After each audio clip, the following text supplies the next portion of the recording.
Welcome to Beyond the Chutes. It's presented by ParaSight Systems. I'm your host, Doug Simcox, and I hope that you're having a great day, staying safe, and getting ready for the holidays. Today we are recording in Johnstown, Pennsylvania, where last night we attended the opening round of the Unleash the Beast, the PBR event here, the inaugural event. Nice little arena, about 4,000 people were there. I thought it was very cool. And we have with us today Daylon Swearingen, National High School Bareback Bronc Riding Champion, National Intercollegiate Bull Riding Champion, NFR Qualifier, PBR Canada Champion, and the 2022 PBR World Champion. So Daylon, how are you doing here today?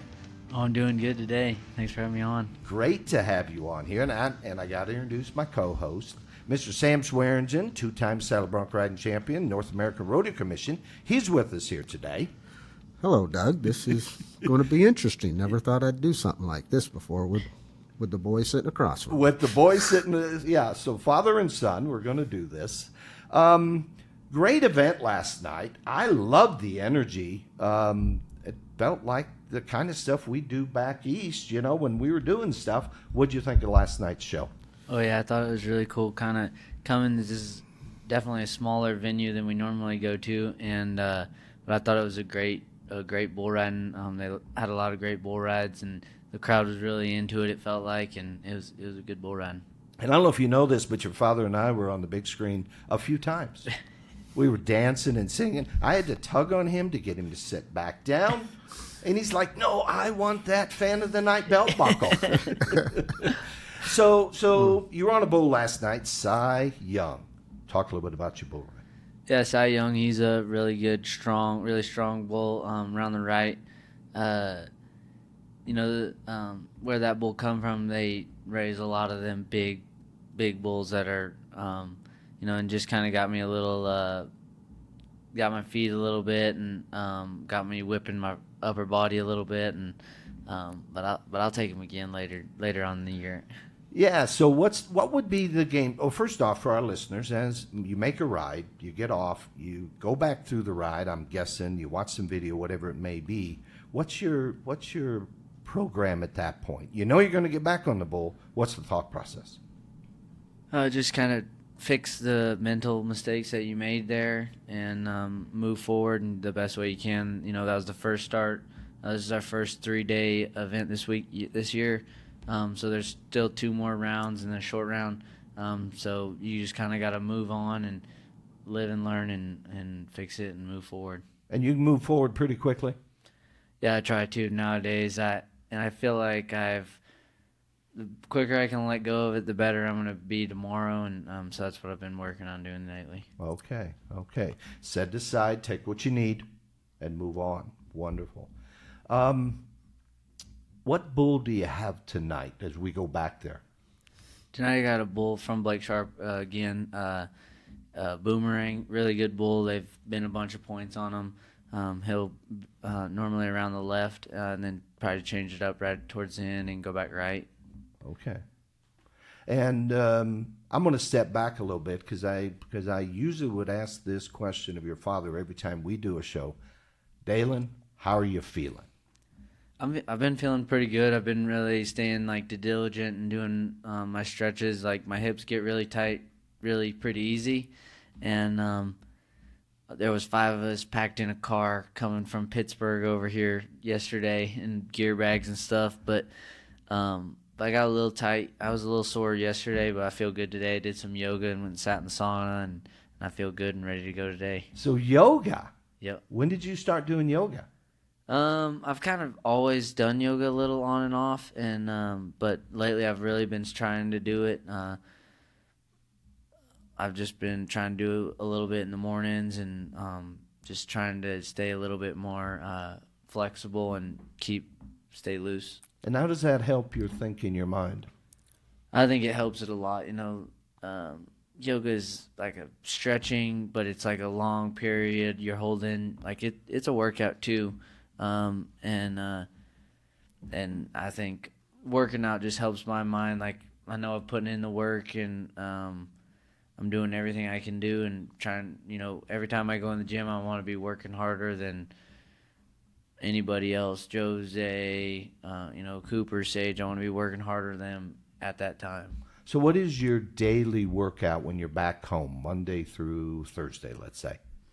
Normally it's get up in the morning, just do some stretches, or I'll do like a little yoga video. Then in the evenings I'll work out. I got an ice bath, and that's really been helping me, and been taking those quite a bit. And just then I stretch after my workouts in the evenings, and that's pretty much what my workouts are. A lot of stretching. And I saw on the Cowboy Cribs or whatever it was, we got an opportunity to take a look at the ranch.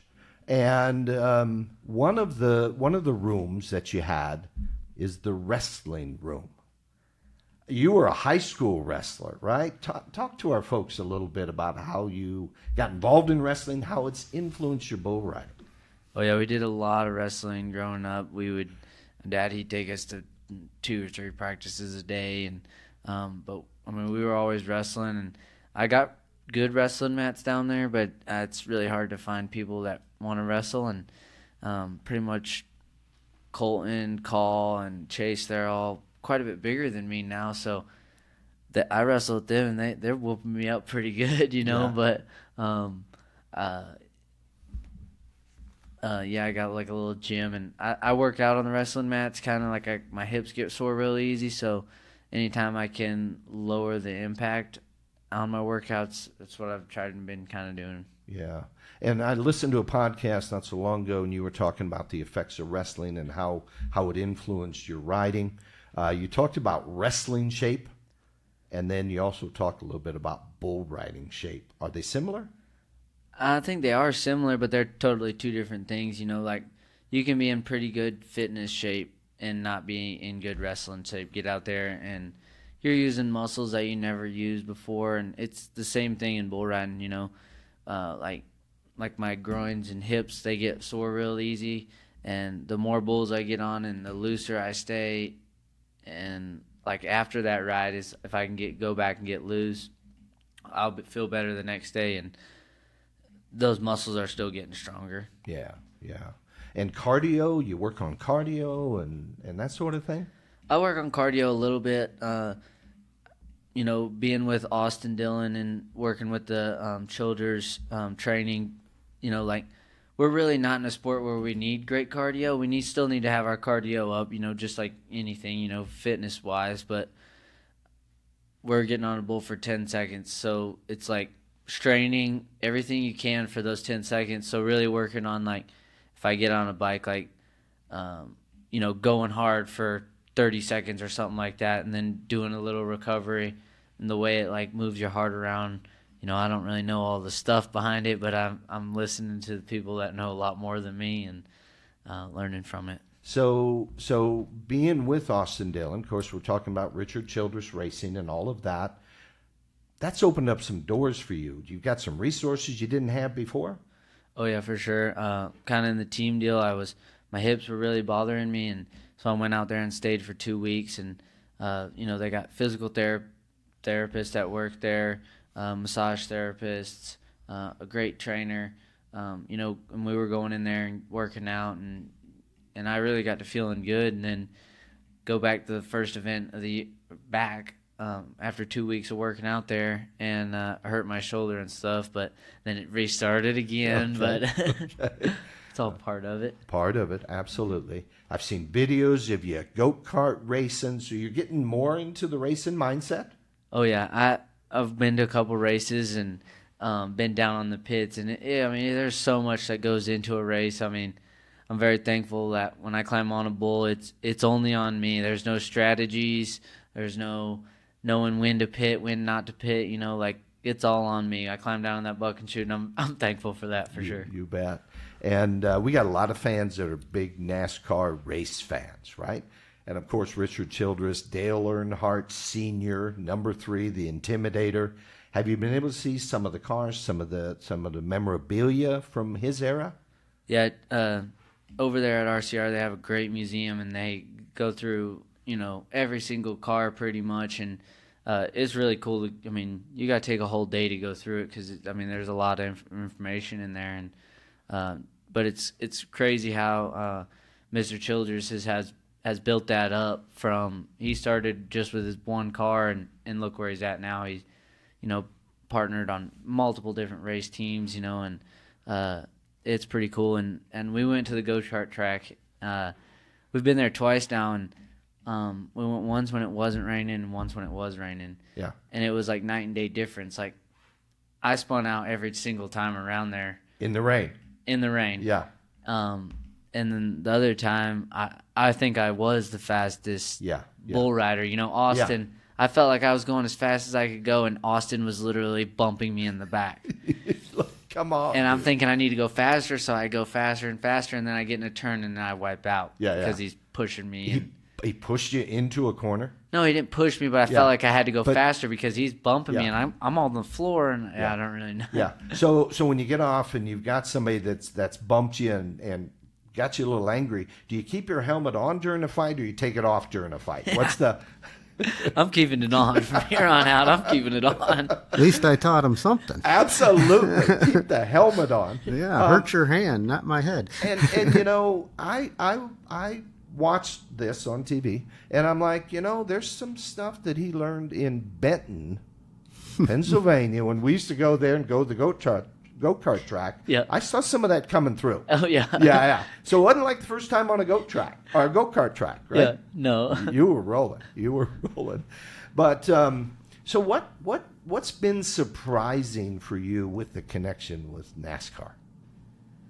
I think ever since my living with my Aunt Lori and my Uncle Dan being in the racing world, we would go to the go-kart tracks there in Charlotte, at the mall there, and it's kind of cool to see it full circle around, kind of see different aspects of it, and I have a lot of respect for them and what they do, and I got in the real racing simulator one time, and I mean, that simulator itself can break your arm if you don't let go of it when you go to spinning. When it hits a wall or whatever? Yeah.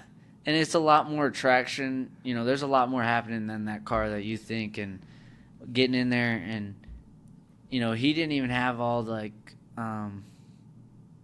gravity on the tires at whatever track we were at. I can't remember. And he didn't even have that all the way turned up. And I'm trying to just keep her straight, and then I wipe out, and he has to flip it off really quick so it don't break my arm and stuff. Is that right? Yeah. Okay. Now speaking of Richard Childress Racing, RCR, of course they've got Austin Dillon runs the number 3, and they have a new driver this year, Kyle Busch, in the number 8. And I don't want to cause any family rifts here, but he came from Toyota, and Lori and Dan are hardcore Toyota. Yeah. So will she talk with you about? I guess I've never really said anything about it. I think I might have said one thing kind of one time. Yeah. But I know over there at Childress Racing, they're very thankful to have him on the team. And, and I think they ended up taking Tyler Reddick, so they ended up doing some kind of trading, but it was a trade. Toyota got a good guy, and we got a good guy. Very politically said. Yeah. Well done. You're learning the game. Well, all I know about racing is I earned a new respect for them men. When you stuck me in that Porsche at Watkins Glen, going around there, and, Daylon will say I'm probably the old putzer of the crew, but going around there at that speeds and grabbing everything, my muscles hurt for a week afterwards, and I was sick for 3 days. And the guy said, "Are you ready to go in?" And me being a dumbass, I said, "I'll go one more round." And I wanted out of there when I said I wanted to, and he asked me. So such a respect for him. I was probably going half the speed that they were, and I couldn't take it. It was wild. Yeah. How fast were you going? 75? 75 fast for you, ain't it? Oh, I see. Well, at least I don't get tickets at 104. You got a ticket at 104? It was going down a hill. I was at that. Oh, well, that Hold it. explains it. Let's tell the whole story here. 104 in a Prius. What? My Prius could go. Wow. I didn't know they could go that fast. That's pretty good. Yeah. The electricity going down the hill, Yeah. you get a lot more speed. Yeah. Must have been a bolt of lightning or something. Yeah. Down the hill. Yeah. So there's a story, and I forget where I heard this, about a Prius. I think it was you and Raymond Hofstetler, if I'm not mistaken. Something about an ice storm, Louisiana. I don't know, car keys. Sam, you want to somebody set this up for me? This was a rather large traveling deal. Yeah, me and Raymond, we were rodeoing. We would drive and come down here and go to some rodeos, and we ended up flying back to the First Frontier Circuit Finals. We were going to drive back, go to the IFR, I think, and then go to a couple other rodeos down there. Well, we went to the Circuit Finals, and I did some swapping with my bags. I got this new cool bag, and I was like, I'm going to use the cool bag. Yeah. Well, I left the old bag at the house. And when I did, my car keys were in one of the compartments where I didn't lose it, didn't touch them. Yeah. And we were getting on the plane. Raymond's sitting a little further back, and I turned around and I said, Ray, I forgot the keys. And he said, you're funny. And we lost service right then. Like, I didn't have no service, so I couldn't say, like, no, I'm for real. So we get off in, I think it was Lafayette. We got off in Lafayette, and I said, I really forgot the keys. And we're like, okay, well, surely we can get another key. Right. Watch, I don't know what, it was a holiday or something, or the ice storm shut everybody down. Yeah.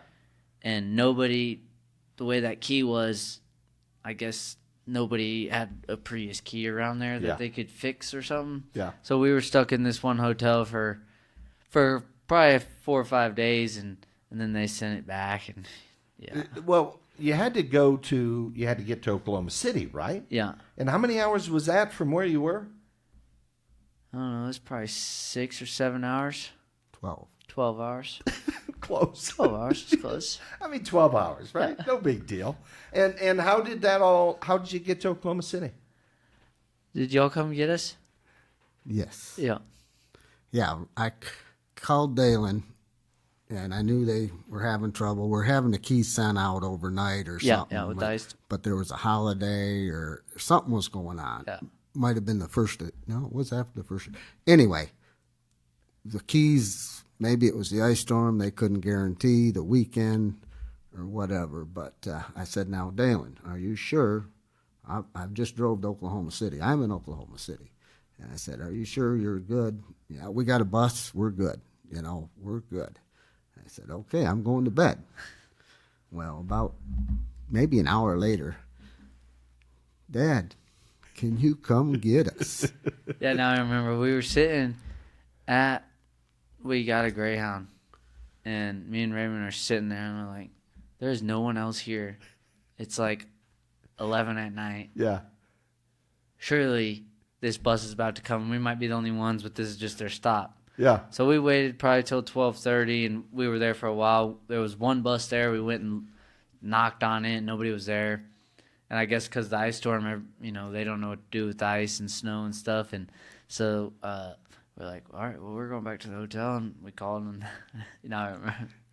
Yeah, and we kept calling Greyhound. It was Greyhound. Yeah. And I will say it was Greyhound and let everybody know that all their people on the phones are from overseas, and they kept saying, oh, just tell them to wait. We'll be there. Just tell them to wait. We'll be there. And finally, I started heading to Daylon and call somebody, and I said, no, where are you at? And they said the Philippines or somewhere like that. I said, put me in touch with somebody in Louisiana. I said, put me in touch. Yeah. And I said, lady, I got a 12-hour drive, and I got nothing to do but talk to you. So put me in touch with somebody in Louisiana. And as soon as they did, the lady in Louisiana said, oh, nothing. Everything shut down. Like I was a dummy for thinking something was happening. Well, the lady on your end kept saying, just wait. The bus will be there. Instead of putting us through that I could have not had to wake up after an hour's sleep and head down there. But it was And it really, the roads weren't bad until we got right down there where they were at, and it got pretty icy and nasty. But they made them boys stay out there in the cold. They said they'd go to a restaurant, and one would sit in there, and one would wait for the bus. And I said, just get a room, we'll be there. And I think they got fined because they didn't get to the meeting in time. I'm not sure. At the finals rodeo, international finals rodeo. Yeah, I do believe that. Yeah, I thought I had enough pull not to do that, but evidently it's typical me. Think I got more pull than I do. Yeah, and at the time you were too young to even rent a car. How old were you guys? I mean, I was probably 16 or 17 probably. 16 or 17. And you made the circuit finals. Do you remember how you did that year in the circuit finals? Was second in the bull riding, and maybe like I can't remember what I was in the bareback riding. Didn't do very good. Didn't do well. Yeah. No. Okay. You had to be 18 because you rode at the circuit finals. Oh yeah, so I guess I was 18. Yeah.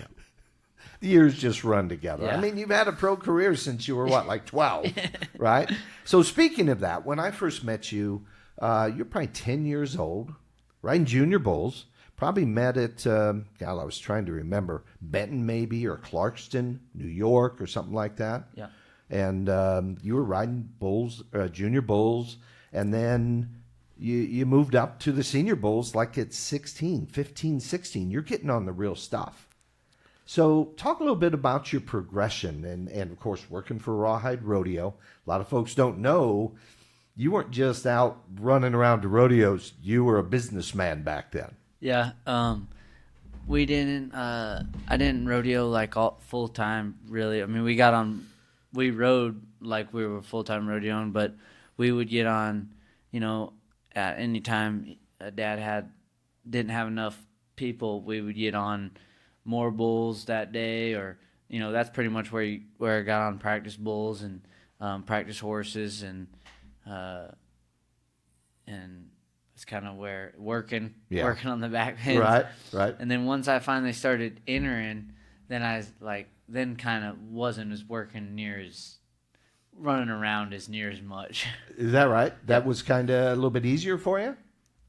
Yeah, I would say it was definitely easier. I was still getting on probably a horse and a bull a day, but I was more just smiling and waving to everybody than not really going back there and sorting steers. Oh, I see. Doing that kind of stuff. Getting to the big time, basically, is what we call that. Yeah, I'd still sort before the rodeo, but once the rodeo is going on, you start learning your like wherever you need to go and kind of doing that. Well, and if you know Daylon, it was rubbing it in. Right. Oh, look, you guys got to do that. I don't have to. No. Yeah. And then you heard that, and you'd say, "Go help Doug. He's got to tote speakers. Get up on that roof." I'm afraid of heights, but go up there. What was that? Like 30 feet to the eve of that of Ford City? Good thing it was like I climbed on my grandpa's roof the other day, putting his star up there. Yeah.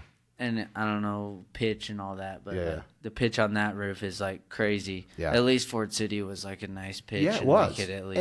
And we had you tied off. We had you in safety harnesses, all that sort of thing, right? Yeah, it was OSHA approved. All I know is higher than I wanted to go, so I said, Daylon, go on up. And then I think we tied the speaker to a rope, and you went hand over hand and pulled it up to you. Yeah. So those early years. You're riding bulls in a weekend on a Friday night show. You get on a bareback bronc, right? Get on a saddle bronc, and you get on a bull, and darn near every night. So from there you progress to high school rodeo, right? And I shouldn't say progress; it was kind of a sideways move at that point. But every year you went out to the national high school finals. And the very last year, tell us about that last year going out and winning the championship. Yeah, the last year. So I always had really big dreams and goals of going out there and winning the bull riding, and that's where my passion's always been, is in the bull riding. And so bareback riding, that's just kind of how I did it, So I was going out there to do it too, and I love doing it, but not near like I did bull riding. And so I think I don't know if I rode broncs the last year or not, but I rode a couple broncs out there at the high school finals. Mm-hmm. But I've always kind of came close in the bareback riding, but never got it done. I know my freshman year I was riding a really nice horse and ended up spurring over her neck, and then it was about 7.5. I reached up and double grabbed. Right. And just from that one mistake I made, moving forward from there, me double grabbing there, making that mistake, it shaped a lot of things. Like, it don't matter what happens. Okay. Until you see them pick up man coming in, and that's kind of where I got to like spurn one or two after the whistle, Okay. Jeff Collins, he's big on, finishing stronger than we start. And Yep. but ended up not really having a good horse in the short round there, but ended up getting the win in the bareback riding, and it it was definitely a cool deal, and In that first year when he was a freshman, I didn't get to go. We were Yeah. at the Benton Rodeo, but watching the video, and some of this was my fault, but it's nice to know he progressed from it. I'd always tell Daylon, now when you get in trouble, double grab, because you'd see these guys, and I didn't mean when you're sitting in the middle of the back, when you're hanging off the side or going to hang up. Yeah. Double grab and fight to get in the middle of that horse, because you see these young kids that they'll hang off the side and just fall off without getting hung up, without really fighting to get in the middle to get off on the pickup man. Right. And that's what I meant. And when I watched the video, I was like, what the heck did he do? He had won as a freshman. He was going to win the bareback riding. And he said, well, you said if I felt in trouble, double grab. Do you Boy, remember? did I feel like a heel. Well, and this goes to mindset, and this goes to how quickly things are happening in our brains. Oops, I'm in trouble. Boom, I'm going to double grab. Right? It's almost like pre-practiced, if that makes sense. Oh yeah, and this happened in 2022 up in Washington. I had got a re-ride. I was towards the end of the bull ride anyways. I got a re-ride, and there was probably one or two bulls. They bucked Bubba G. I got a bull I've rode before. You can be 88, 89 on him, and ended up gave him 2 spurs right at the end. And in my mind, like, I've been on him for probably 12 seconds, just because I was going fast, because I just got on one, kind of got hit in the head, and then getting on another one. And, that was, I'm not saying I learned from the high school finals, but I definitely learned right then, really finish strong, and, that internal clock that you got, make sure you got it set where you want it. And even when you get elevated and you're going, you got to just take a deep breath and climb back in there and slow everything back down. Yeah. And I seen that. I seen him double grab right before the whistle, and they marked him. I thought, well, maybe they won't look at it. But of course they do. They go back. And there's been 2 times, that, and one time it was one of those big $100,000 paying ones. And the bull hit his head against the chute, and I'm sitting in the living room, and nobody hit the button. I'm throwing money at the TV. Hit the button. You got nothing to lose. Yeah. It pays $100,000. They might give it to you. They might not. And Yeah. That was times that I wish somebody would have been there to Push that. the button. Push the button. So, okay, for our listeners, talk about what the button's about. So you make a ride, and you have the option of pushing a button. Yeah, the button is challenging any decision that the judge makes, whether it be a re-ride, or you think you should get a re-ride and they don't think so, or they're getting you for a slap and you don't think you slapped them.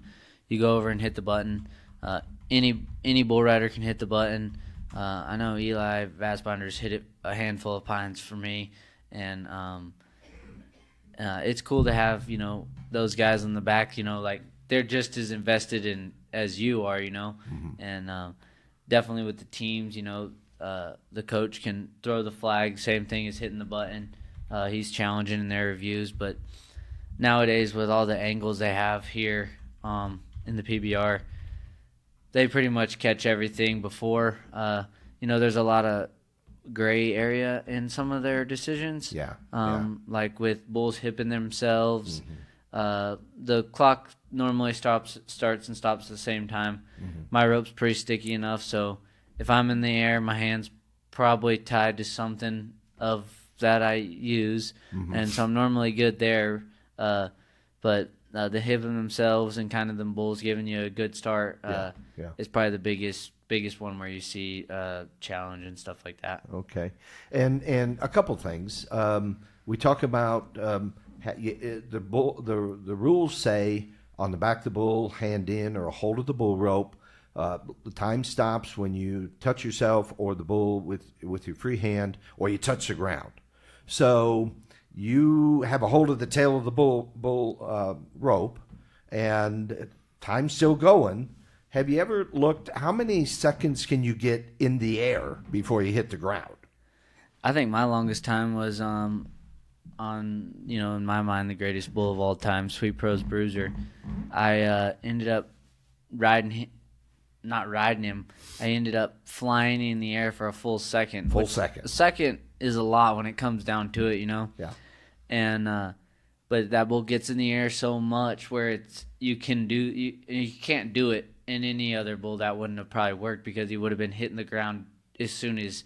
But that bull floats when he goes back around to the right, like really gets in the air and pops, and so that really helped me get my one score on Bruiser. Do you like just stay airborne, stay airborne, stay airborne? Is that what's going on in your brain? Yeah, the only thing going on in my brain is my hands shut, my free arm, don't let him touch it, and we're just gonna let it play out. However, if it happens so fast, you just kind of freeze up. You don't practice that like on a trampoline or something. I guess I did when I was a kid, but it's paying off. Another thing you talked about was internal clock, and I know you're shooting for 10, 12 seconds. Do you hear the whistle when you're riding? Can you hear the buzzer? I guess, yeah, sometimes. Sometimes you just kind of, you hear it, and then, you start kind of seeing some stuff happening, and that's when you kind of start, okay, I got to get off over here, My get-offs are something that I definitely need to have been kind of working on, and a lot of injuries happen when you're getting off, and we got the best bullfighters, but still they can't save you from everything. You bet. So there's times when you don't hear the buzzer at all? I guess I probably hear them, but it's just inside. It's in right now. I'm in a whole different mindset than then. Yeah. And when I get into that mindset, like, oh yeah, like I can come off and say, wow, that felt like a good bull ride. And then there's some great bull rides that I'm like, you get off and your adrenaline's going, but your adrenaline's rather going so high you don't really know. You're just in that different mindset where you kind of, once you get out of it, then you start seeing stuff and stuff like that. Yeah. And the mindset. And we talk on here all the time. We actually have a program or kind of a theme, the 3 R's, right? It's rodeo, racing, and wrestling, by the way, the 3 R's. And it's about the mental aspect of things. So talk about, you're in the chutes. I watch you. You got a procedure. You do it the same every time. When did you pick up the procedure, and what's that do for you as you get ready? I think that procedure, my Uncle Kenny told me, you do the same thing every time, so your mind start getting in that program. And so when I can tell you how my bag's packed right now. I can tell you how it's packed before I go to the event. I can tell you where everything is without, I can do it on the littlest details, and, that's where it starts. So my mind starts getting in that mindset, probably after this I'll go take a nap. After I take that nap, I'll do a little, I'll get in the shower, and, that's when everything starts slowly happening, The nap isn't as big as of a thing as once I get in my gear bag and start putting my stuff on, I go through a little dynamic warm-up, and then you start slowly weaning yourself away from all the people, and you start getting in your own mindset. And some people can hang out and joke around, and sometimes I do, and, it just kind of depends on where I'm at. Okay. And the perfect mindset for you when you start to step in and go, what is that mindset? How would you describe it? For me, like, you're about to go to battle, and when I climb in there, if I know there's a real bull that's really bad, then I'll get somebody to hold on to me, so if that bull does buck, then I don't fly in there with them. But most of the time, like, once I climb in there, everything is on my control. I take the control right when I climb down in there, and just, you just take control. Like, if that bull's leaning a little bit, move him over. Don't have, as best you can. If you don't need somebody else, it's on you when you climb in there, and I don't want to have to rely on somebody else. So, And when you're on the bull and the bull acts up, just part of the game? yeah, that's part of it. I mean, that's free practice right there. That'll get you fired up. Once that bull starts bucking in there, you get your first little couple jumps in. That's like a free practice bull right there. And this is something I've learned from Daylon, was when I'm trying to help the boys with the bronc riding or whatever, if I haven't taught them before, when they're in the chutes, it ain't going to help to say it. Just step back. You know what to do. And because, like Eli said it the best, he said, the only person I hear there is you, Sam. Well, you don't need to hear me. I'll Right. step out of the way. You do your job. Yeah. I don't go pull Daylon's rope because I don't do it Yeah. everywhere. It's Yeah. his mental mindset. Yeah. And it doesn't change overnight. I still, when I'm going to a rodeo, I think, okay, I got my saddle, I got my, I don't need that stuff anymore. It's still the mental mindset. That's what you did every time when you left. And it carried through Yeah. all the years. So Yeah. it doesn't go away easy because you've learned it. That's your mentality. You bet. You bet. Yeah. So there's physical conditioning. We talked about yoga and stretches and wrestling shape and bull riding shape and everything. And then there's mental conditioning, right? Sports psychologists, and I know they're in NASCAR, right? What do you think of such things, sports psychologists? Yeah, I've worked with a sports psychologist, Paige Lawrence and stuff, and that really helped me. Kind of when I was, I don't know, sliding down a different kind of, just struggling to get back to where I needed to be. She put me right back to where I needed to be, and hearing it from somebody else and how you prioritize things and stuff like that. Like, I love working at home, and I can really get caught up in working at the house and stuff like that. But at the end of the day, I'm a bull rider, and that's my profession. And ranching, hopefully that'll be my retirement kind of deal. Sure. I'm never gonna make a living like I do bull riding, and so right now I really got to focus and make sure I'm prioritizing that, because I love it and it's fun for me. But I love being outside, and I love like doing stuff, and I love just being out doing that kind of stuff. And so definitely in the morning times, if I can set my time aside. And right now it gets dark pretty early, so there's always time set aside in the evenings for working out and stuff. And I normally used to always work out in the mornings, but we ride bulls at night, and with the time changes and stuff like that, so I've really been trying to work out at night, and just because that's when we ride bulls most of the time is at night. And I don't know if that plays a factor in for it sure. or not. No, but, that's good thinking. That's good thinking. And there's one more topic you raised that I want to get to, and then we're going to talk about the ranch. Okay, you talked about working on your get-offs. Do you practice such things? I mean, is that what? How do you do that? Yeah, I think it's being aware, kind of where you're at, what that bull's doing. I've never really been good at getting off. You can ask, Ryan Smith. He's been, all them bullfighters up here. I've always put them in. I've always held on right till the end. Definitely switching to a Brazilian rope has definitely helped me a lot.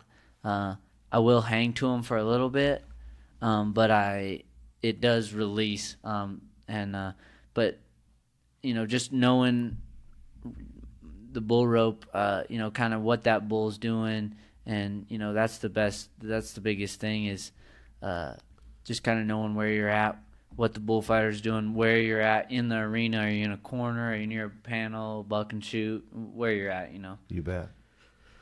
Now, you said the Brazilian rope, and this is where I have a question. I watched it last night, and it looked like your hand was really far down the bull's back to the left. And I don't know anything about Brazilian ropes, and Doug and I talked. I said, man, it just looked really far. I know it's not an American rope, so do you ride it that much different? Why was your hand that far down? Yeah, it's quite a bit different than the American rope.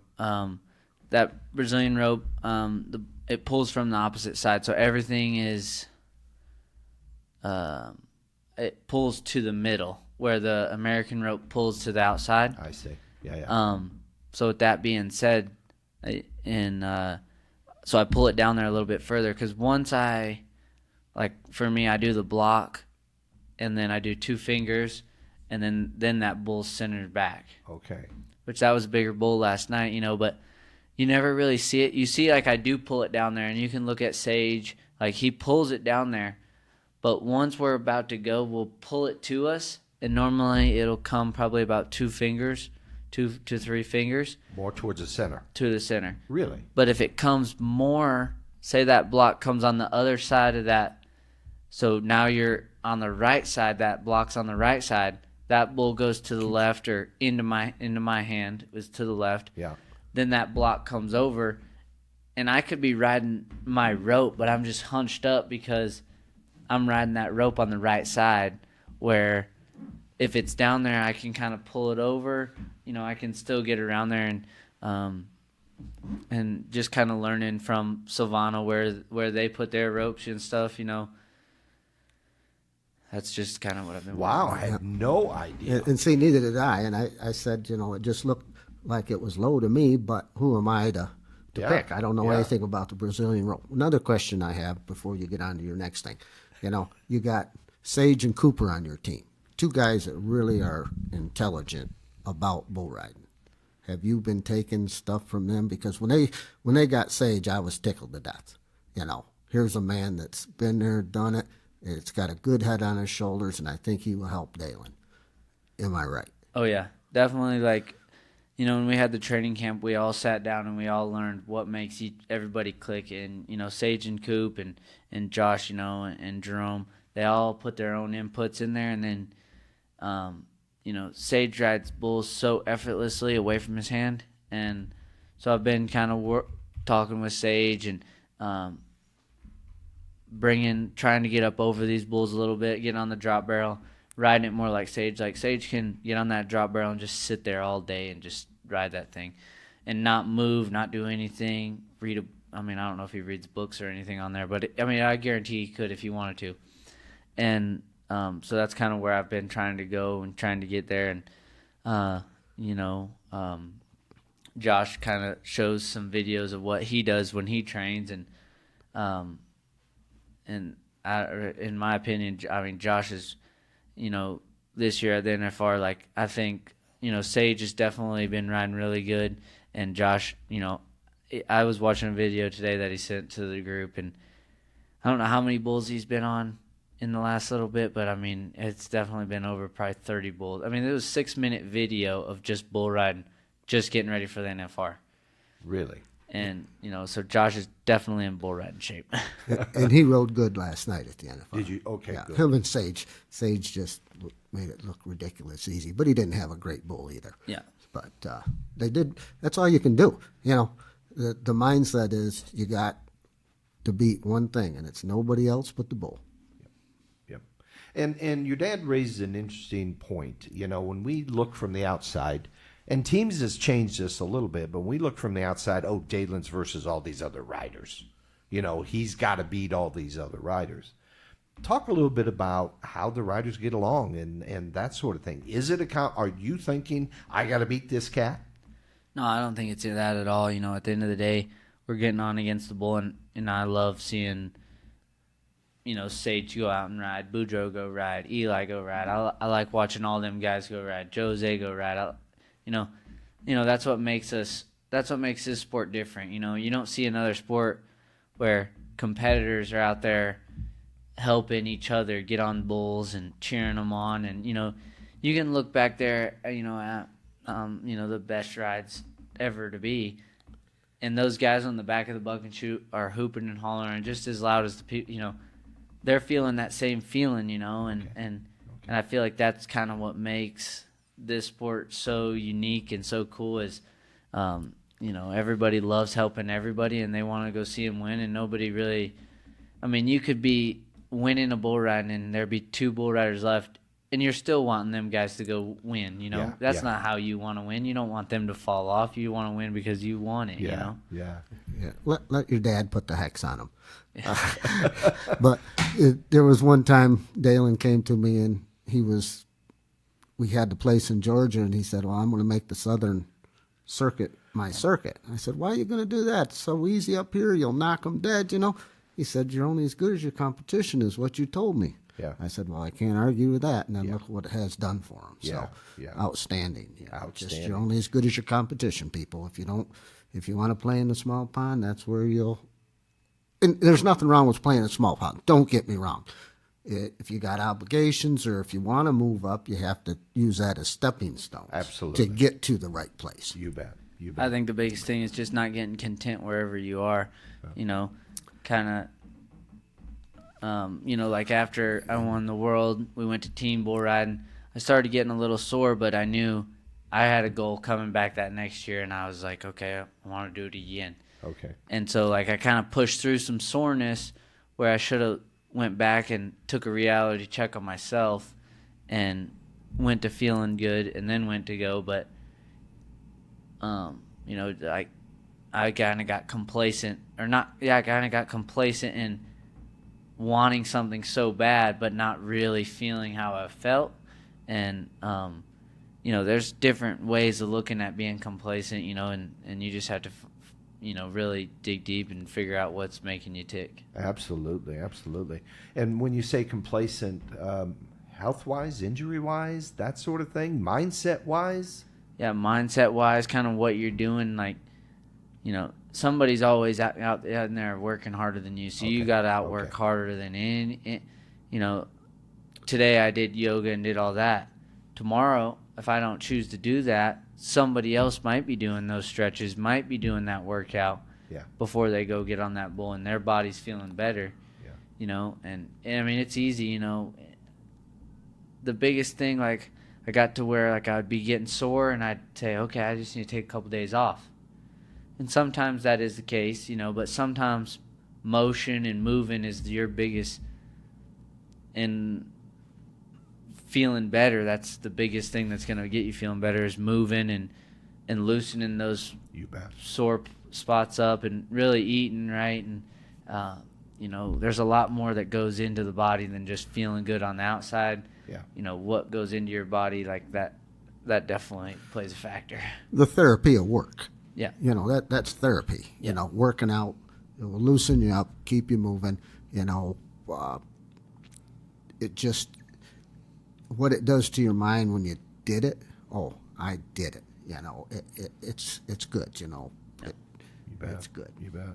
And therapy of work. You've always my impression is you're always up and at 'em and working. Back when you were 10, 12 years old, when I first met you, you just enjoyed the work aspect. Yeah. I've always loved getting out there and being around the bulls, and putting work in other areas. Bull riding's not going to last forever, but sure, make it last as long as you can. But but I love being outside and working with bulls and on the ranch and stuff, and that kind of you look at some people and they just ride bulls for a living, and you just kind of got to find you got to find your happy medium in your time, and time management is a big thing. You bet. And Cooper Davis is kind of plowing a new furrow right now. He says, you know what, I'm not riding individual, but I'm riding teams. And as such, it's gonna allow him to compete a lot longer, stay involved in the sport. Would that be something maybe that might be of interest to you? Yeah, I think eventually. Cooper's, he's a little older. He's got a family. He's got, he can, that's his choice. And I still got goals that I want to achieve, and just keep working for that. And I don't really have any obligations at home other, I got great people that take care of the stuff when I'm gone, and I'm very thankful for that. And I've always kind of lucked into having great people help me take care of my stuff when I'm not there, and I'm very thankful for those people. And he says lucked into it. Well, you don't luck into stuff usually. There's reasons why it happens. And, Edgar was there, and we had a talk about whether he wanted Edgar there on the farm. And I think it's really helped him, if I'm not mistaken. Oh, yeah, it has. And, even before that, like Austin, Austin still helps me a lot to this day up at my other place in DeKalb. I moved to DeKalb, Texas, and for y'all that don't know, DeKalb, Texas is the middle of nowhere, really, kind of up there in northeast Texas. And, I lived in a camper, and one day I just pulled in, met him. I knew he kind of worked for some people around there, and now he's one of my best friends. And I got to tell you, the video you guys shot with Cavenders, my favorite video. What a beautiful piece you guys did to show this, Oh, yeah. And so that was kind of, in a future episode, we're going to get into Netflix and all these other things. But I've got a major sponsor, right? And if I don't do what she has asked me to do, she's probably not going to fund this deal anymore, our podcast. So my wife, Laura, wants to know about the dogs. The dogs, yeah. I got more dogs running around my place than any.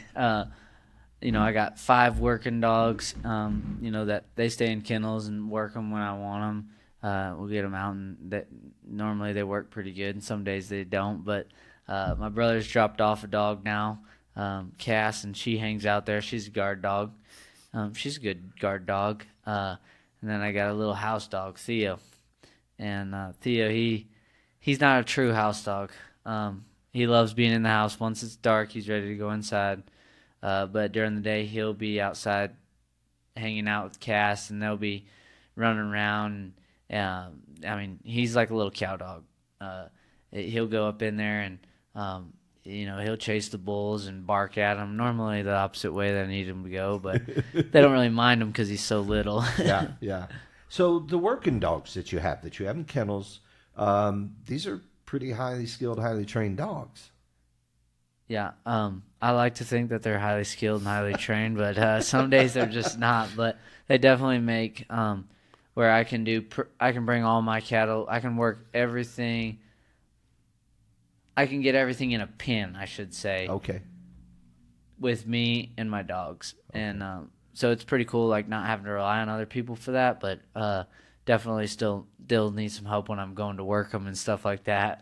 But them dogs, like, they definitely make life easier, and just like, learning how I've evolved in the dog world, kind of learning commands and stuff, like back on the ranch in New York. I'd say go get around them, and this dog would go now, which is called away. She only had an away on her. She doesn't really have a come by, but she knew what I wanted, and she would go around there. And okay, for our listeners, you're using lingo. Yeah. Okay, what's an away? Away is to the right. So they're going around the right of the animals and bringing cattle back to you, and just kind of like learning.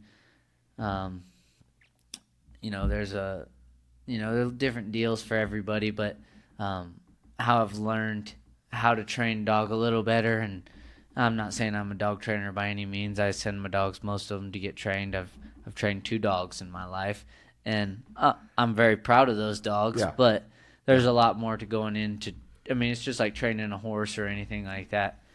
Send it to professional, and send my horses to my brother and my dogs to somebody else. And then how do you learn the commands? Do you study? Do you watch videos? Do you read?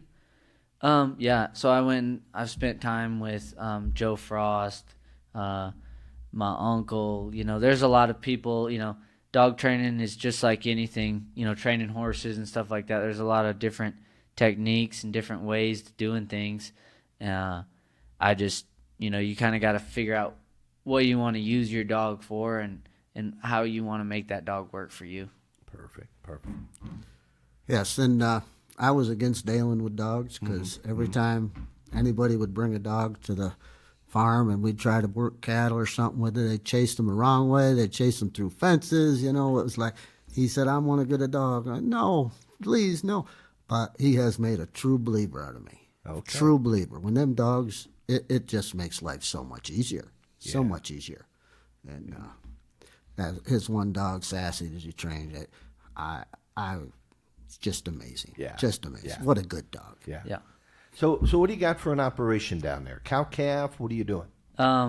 So I've got out of the buck and bull kind of deal for a little while.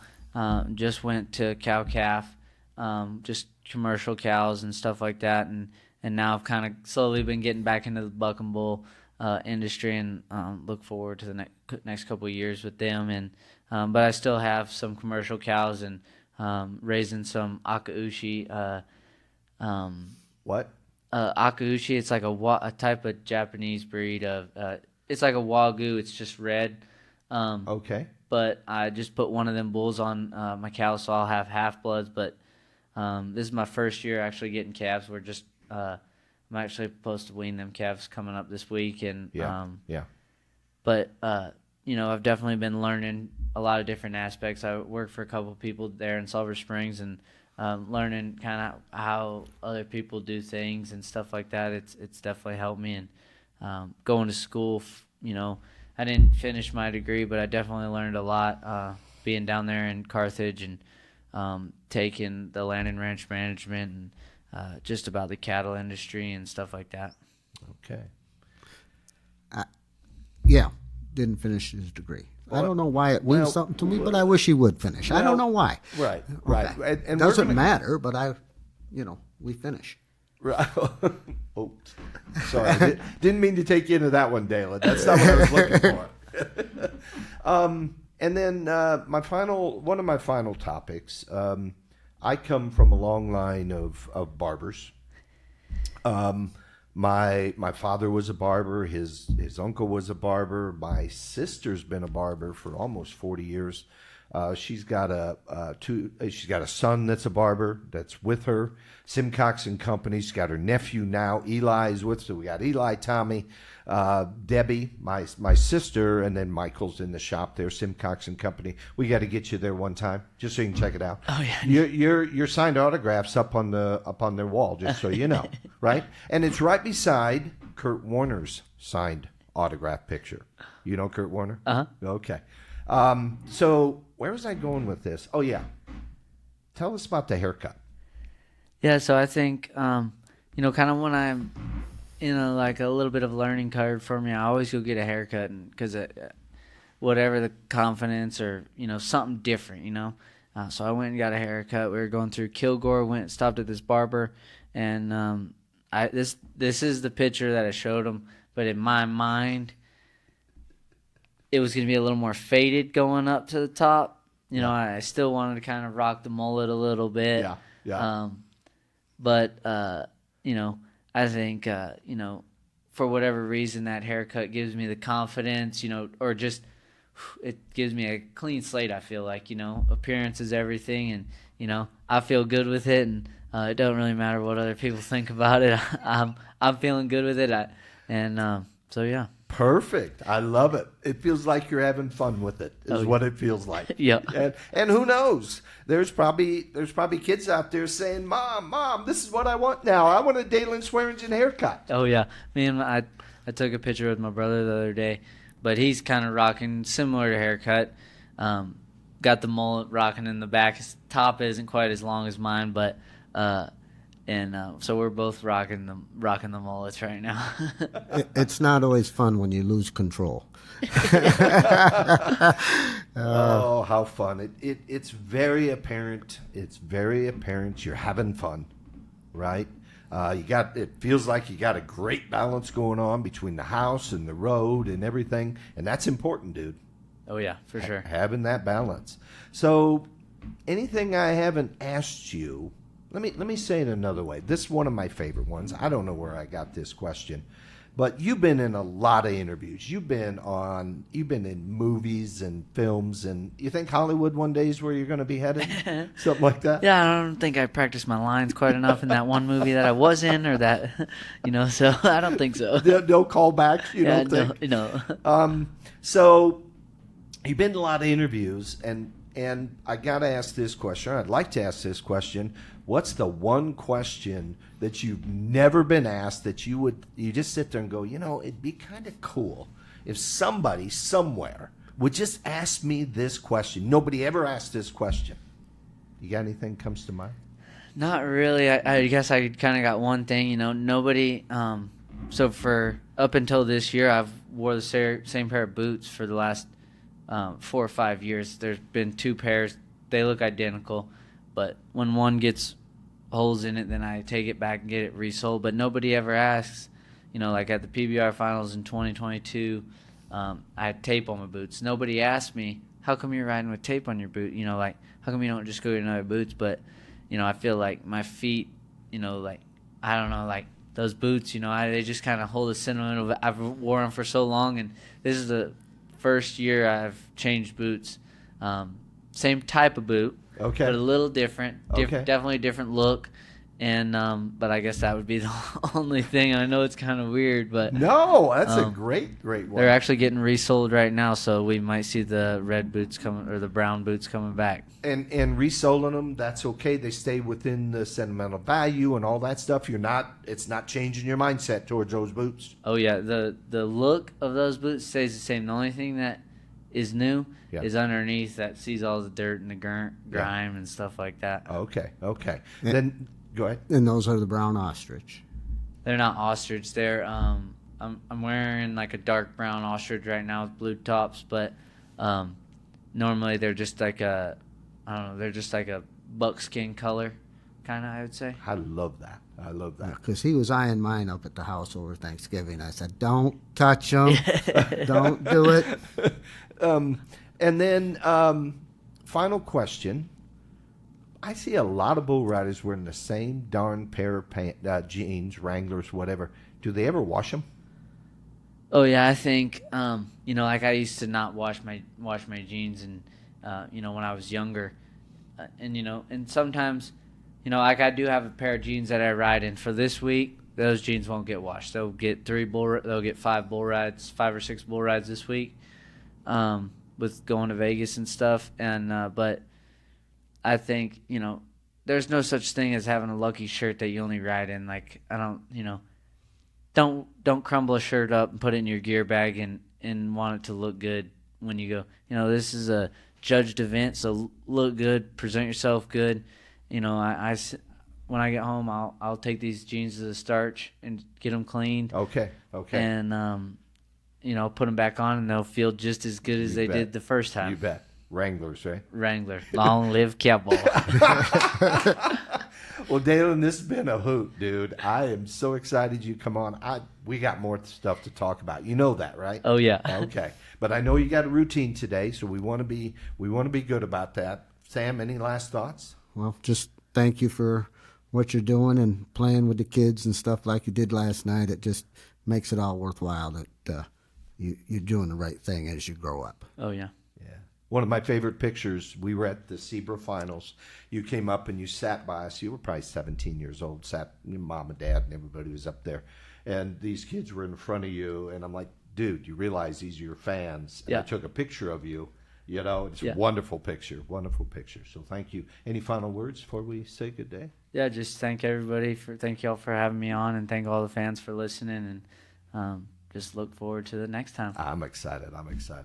And to our listeners, we hope that you enjoyed this episode of our podcast with Daylon Swearingen. If you do, please share it with your friends. To make your listening easier, find us on Spotify, Apple Podcasts, YouTube, Amazon Prime. We're all over the place. All you got to do is search for Beyond the Chutes and follow us. And remember to check out the New York State Rodeo Museum Facebook group page and become a member. We'd like to say thank you to ParaSight Systems for their support with our podcast.